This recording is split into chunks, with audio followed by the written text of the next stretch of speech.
Lotus reality and agro farming వారు premium farm land projects మన పొలం ఫేజ్ 1, 2 మరియు 3 కంప్లీట్ చేసుకొని మన పొలం phase 4 Wasar village at Narayana Khed లో ఆగస్టు 15 ఇండిపెండెన్స్ డే రోజు గ్రాండ్ లాంచ్ చేయడం జరుగుతోంది.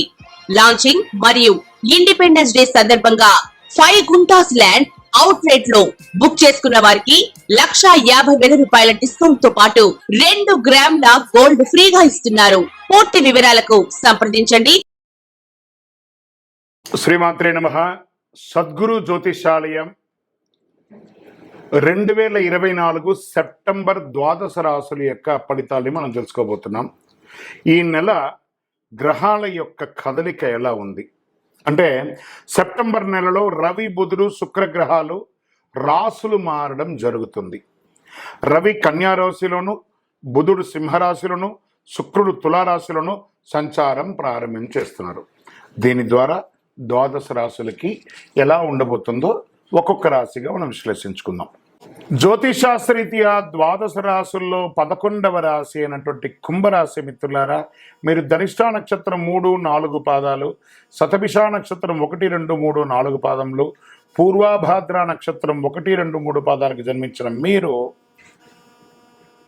కుంభరాశి వారిగా పరిగణించబడుతున్నారు. ఈ నెల మీకు శుభాశుభ ఫలితాలు ఎలా ఉన్నాయంటే శని భగవానుడు 7.5 7.5 శని అద్భుతంగా బాగా ఉంది. శని సంచారం ఏళ్ళనాడు శని నడుస్తుంది. కుంభరాశి మిత్రులారా, 5వ ఇంట్లో అంగారకుడు, 2వ ఇంట్లో రాహు, శుక్రుడు 8వ ఇంటి నుండి 2వ ఇంటి ప్రభావితం చేస్తున్నాడు. బృహస్పతి నెల మొత్తం 4వ ఇంట్లో, శని సెప్టెంబర్ 16 వరకు తిరోగమన స్థితిలో. ప్రతి పని ఆలస్యమయ్యే అవకాశం ఉంది, జాగ్రత్త. కుంభరాశి మిత్రులారా, ప్రతి పని ఆలస్యమయ్యే అవకాశం ఉంటుంది. మధ్యన ధన నష్టం కూడా పొందవచ్చు. ఆరోగ్యం మీద శ్రద్ధ పెట్టడం మంచిది. వృత్తి జీవితం బాగా బిజీ అయిపోతారు. అధికారుల బరువు బాధ్యతలు పెంచుతారు. ఆర్థిక పరిస్థితి మెరుగ్గా ఉంటుంది. కాకపోతే రావాల్సిన డబ్బులు బకాయిలు కానీ రాదు అంత త్వరగా. కోర్టు కేసులు అనుకూలంగా వచ్చే అవకాశాలు ఉన్నాయి.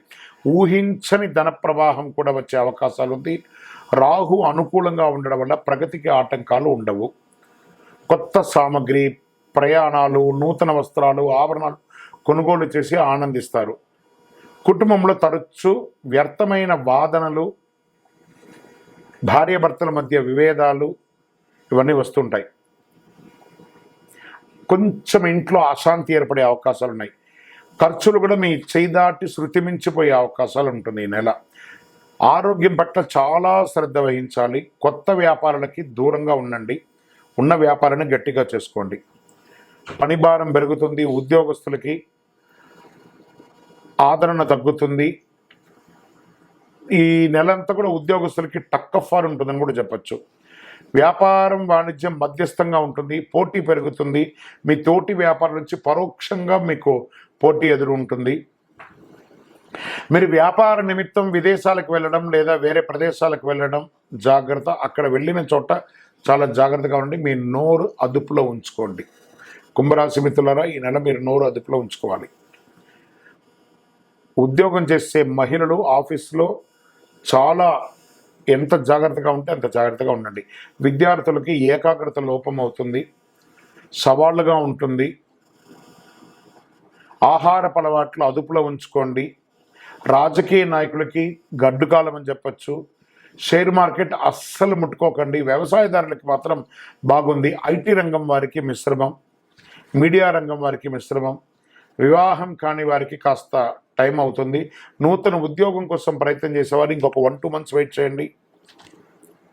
ఈ నెల కుంభరాశి వారు చాలా జాగ్రత్తగా ఉండాలి. ప్రత్యేకించి మీ అన్నదమ్ముల మధ్య, బంధుమిత్రుల మధ్య అందరితోనూ జాగ్రత్తగా ఉండి వాగ్వివాదానికి వెళ్ళకండి. సెప్టెంబర్ నెలలో అదృష్ట దినాలు మీకు ఏమైనా ఉన్నాయంటే 2, 8, 11, 15, 23, 27 ఇవన్నీ బాగున్నాయి. చంద్రాష్టమం సెప్టెంబర్ నెలలో 4/9/2024 9:55 నుండి 6/9/2024 11 రాత్రి వరకు చంద్రాష్టమం ఉంటుంది. చాలా జాగ్రత్తగా ఉండవలసినటువంటి సమయం ఈ 2 రోజులు. సరే, ఈ నెల ఏం చేయొచ్చు? హనుమంతుని యొక్క ప్రార్థన చేయండి. సుందరాకాండ పారాయణం చేయండి. కొబ్బరి నూనెతో వినాయకుడికి దీపం వెలిగించండి. మీ వయస్సు ఎంత ఉందో అన్ని దీపాలు వెలిగించండి. నవగ్రహ కవచం పారాయణం చేయండి. దైవ ప్రార్థన మనకు కొంచెం ఇబ్బంది కలిగినప్పుడు దైవ ప్రార్థన మనకు ముఖ్యం కాబట్టి దైవ ప్రార్థన చేయండి. ఎంత వీలుంటే అంత మీ ఇంటి ఇలవేలుపు ఇష్టదైవాన్ని ప్రార్థన చేయండి. మీ యొక్క పర్సనల్ వ్యక్తిగత జాతకం తెలుసుకోవాలనుకుంటే మీ పరిసర ప్రాంతాల్లో ఉన్న జ్యోతిషాస్త్ర నిపుణులను సంప్రదించండి. లేదా మా ద్వారానే తెలుసుకోవాలనుకుంటున్నారా, ఈ కింద ఉన్న నంబర్కి date of birth, time of birth, place of birth WhatsApp చేయండి. కరుంగాళి మాల ధరించండి. విజయోస్తు.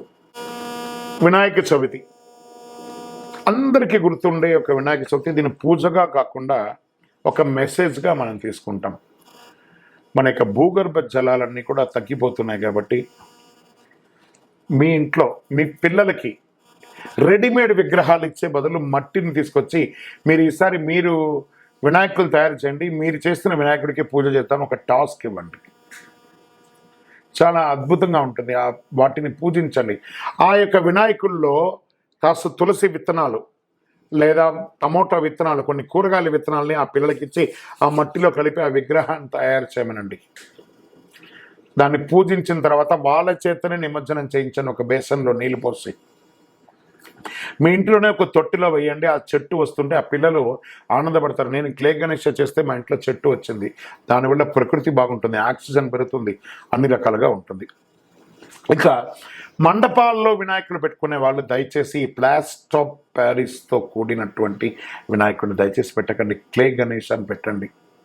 తర్వాత మండపాల్లో ఈ సినిమా పాటలు అవన్నీ కూడా కాస్త అవాయిడ్ చేయండి.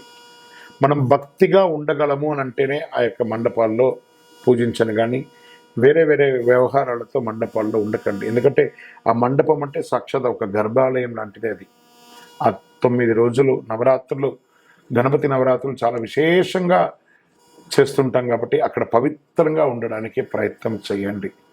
మనం మొదటి రోజు పవిత్రంగా ఉండి మిగతా రోజులో కొంచెం తేడాగా ఉంటే భగవంతుడు అన్ని రకాలుగా ఆలోచిస్తుంటాడు, మనల్ని చూస్తుంటాడు. మన యొక్క వాటిని కాస్త అన్నటువంటి మండపాల దగ్గరగా ఎక్కువ మందిని దర్శనానికి రప్పించే మార్గం చూడండి. ఆ యొక్క భజన కార్యక్రమాలు, కళాకారులు ఎంతోమంది ఉన్నారు చూసారా, వాళ్ళకి అందరికీ అవకాశం ఇవ్వండి. మన కోసమే ఎదురు చూస్తున్నారు ఆ కళాకారులందరూ, వాళ్ళకి అవకాశం ఇవ్వండి. ఈ యొక్క వినాయక చవితి వచ్చిందంటే ఎంతమందికి ఉపాధి కలుగుతుంది తెలుసా? ఆకులు, అలములు, మట్టి గణపతులు, పూజా ద్రవ్యాలు, భోజనాలు, మండపాలు, ఫోటోలు, ఫ్రేమ్లు, సెంటరింగ్లు, వాహనదారులు, వాయిద్యకారులు, ఎంతమందికి మనం తెలియకుండానే పరోక్షంగా మనం ఉపాధి కల్పిస్తున్నాం చూస్తారా. అందుకే భగవంతుడు గణపతితో ప్రారంభించి అద్భుతమైనటువంటి అవకాశాలు మనకి ఇస్తున్నాడు. ఈ గణపతి చవితిని ప్రతి ఒక్కరు కూడా ఆనందంగా సంతోషంగా ఉండండి. చెరువుల దగ్గరికో లేదా నది దగ్గరికో వెళ్ళేటప్పుడు పిల్లలు జాగ్రత్త, అది కూడా జాగ్రత్త పడండి. వినాయక చవితిని ఆనందంగా చేసుకోండి. విజయోస్తు.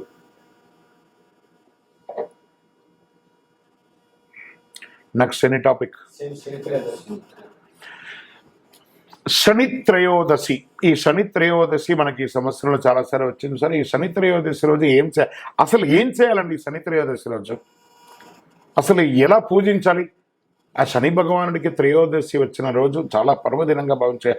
ఆ రోజు మనం అందరూ ఏం చేస్తాం? తీసుకుపోయి ఆ దేవుడి మీద నూనె ఉర్రని పోసేస్తాం. అలా పోయకూడదట.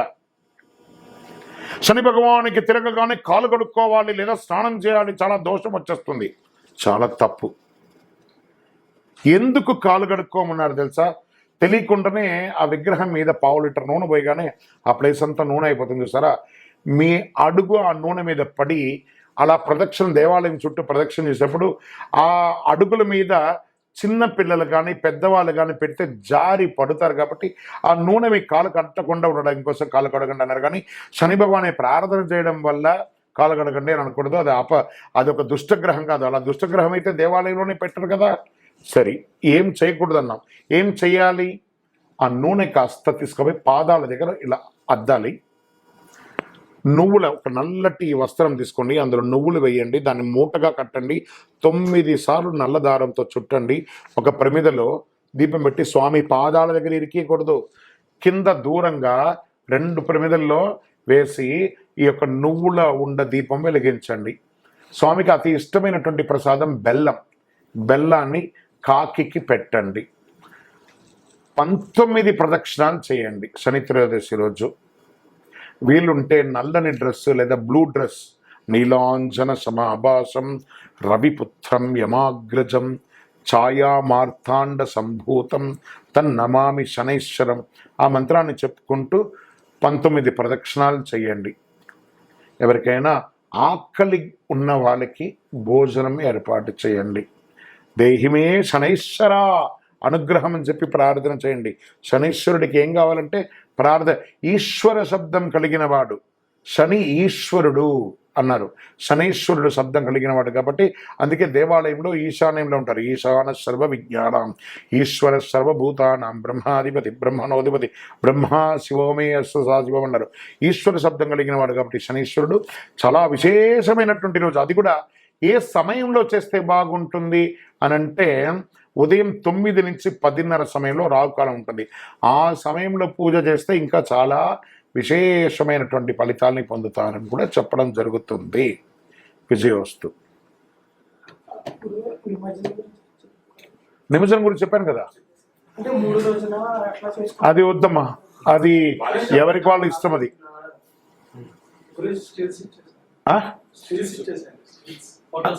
Stills okay.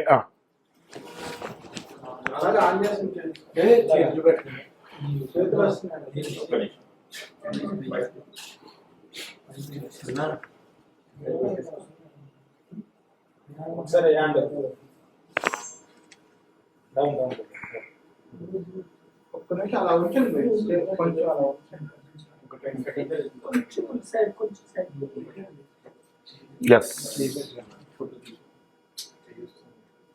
Right.